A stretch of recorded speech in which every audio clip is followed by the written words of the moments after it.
आप सभी देशवासियों को मेरे और मेरे इस चैनल के माध्यम से इस पावन पवित्र महीना दशहरे की ढेरों सारी शुभकामनाएं। कहते हैं कि इस पावन पवित्र महीना दशहरे में माता रानी दुर्गा की पूजा की जाती है। माता रानी दुर्गा जो कि एक महिला है, हमारे देश में महिलाओं को देवी का स्वरूप माना जाता है। आज जहां हमारा पूरा देश माता रानी दुर्गा की पूजा में सराबोर हुआ पड़ा है, तो वहीं दूसरी तरफ एक महिला, एक बच्ची के साथ में ऐसा गलत कृत्य किया जाता है जिसे सुनने के बाद इंसान को इंसानियत से ही भरोसा खत्म हो जाता है। वाकई में दोस्तों, आज की ये जो कहानी है ये आपको भी झकझोर के रख देने वाली है। नमस्कार, आदाब, मैं हसमुद्दीन और आप देख रहे हैं सफ़र क्राइम तक।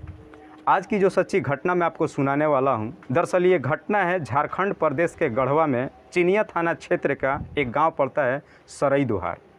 बात कर रहा हूं मैं 3 अक्टूबर 2022 के सुबह के 5 बजे के आसपास एक बच्ची माता रानी दुर्गा की पूजा कर जब अपने घर वापस आती है और जब घर के परिजन अपनी बच्ची को देखते हैं तो उसे देखने के बाद उनके पैरों तले ज़मीन खिसक जाती है। वाकई में उस बच्ची की हालत बहुत ज़्यादा ही ख़राब थी। घर परिवार वाले किसी भी तरीके से उस बच्ची को एक सेफ जगह पे बिठाते हैं और उससे पूछताछ करते हैं, और जब बच्ची अपनी पूरी कहानी बताती है तो पूरे घर परिवार वाले आग बबूला हो उठते हैं।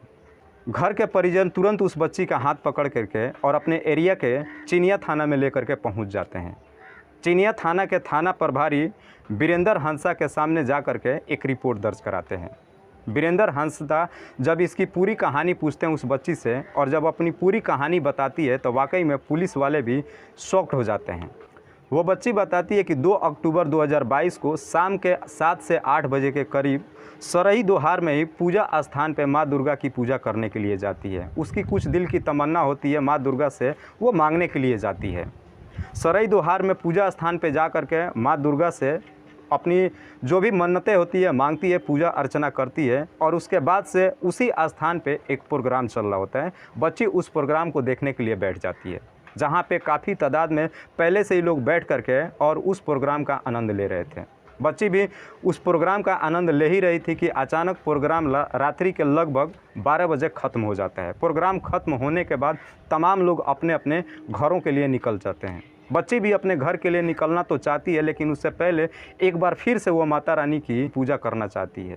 वो माता रानी दुर्गा के सामने जा कर के अपनी हाथ जोड़ करके और माँ दुर्गा से उसकी जो भी मनोकामना है उसे मांग रही होती है कि अचानक 2 लड़के उसके मुंह को दबा करके और वहाँ से उठा ले जाते हैं, और उसी पूजा स्थान से लगभग 200 मीटर की दूरी पर एक सुनसान खेत में ले जा करके और उस बच्ची के साथ में गलत कृत्य करते हैं। बच्ची उनसे रोती है, गिड़गिड़ाती है, अपनी ज़िंदगी की भीख मांगती है, लेकिन उन दोनों के ऊपर शैतानियत कुछ इस कदर से हावी हो जाता है कि उस बच्ची का एक भी आवाज़ अपने कानों तक पहुंचने ही नहीं देते हैं, और लगभग उस बच्ची के साथ में 4 घंटों तक अपनी हवस बुझाते हैं। और फिर जब उनकी हवस पूरी हो जाती है तो वहाँ से उस बच्ची को वहीं पे छोड़ करके और जाते वक्त उस बच्ची को एक धमकी दे जाते हैं कि अगर इसके बारे में तुमने किसी को कुछ भी बताया तो हम तुम्हें हमेशा हमेशा के लिए इस दुनिया से हटा देंगे। बच्ची लगभग 5 बजे के करीब किसी भी तरीके से वहाँ से अपने आप को संभालते हुए उठती है और बड़ी बुरी स्थिति में अपने घर पहुँचती है। घर वाले जब इस हालत में देखते हैं उसे तुरंत थाने लेकर के पहुँचते हैं। बच्ची ये भी बताती है कि जब वो दोनों लड़के मुझे वहाँ से मुंह दबा करके उठा के लेके जा रहे थे तो वहाँ पे पहले से ही लगभग 5-6 लोग इकट्ठे थे। मैंने उनसे काफ़ी गुहार लगाई, लेकिन किसी ने भी मेरी एक भी मदद नहीं की। थाना प्रभारी वीरेंद्र हंसा उस बच्ची से पूछताछ करते हुए पूछते हैं कि क्या तुम उन दोनों लड़कों को पहचानती हो? तो बच्ची तुरंत ही जवाब देती है और कहती है कि साहब, वो दोनों लड़के कोई और नहीं बल्कि मेरे ही गाँव के रहने वाले छवि सिंह और लक्ष्मण सिंह हैं।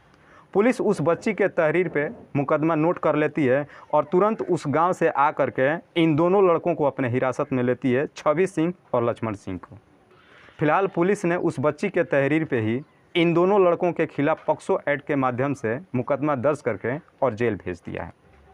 थाना प्रभारी वीरेंद्र हंसा का कहना है कि अभी भी हम इस केस की छानबीन कर रहे हैं कि शायद इसमें कुछ और लोग भी शामिल हो सकते हैं इसको साजिश रचने में।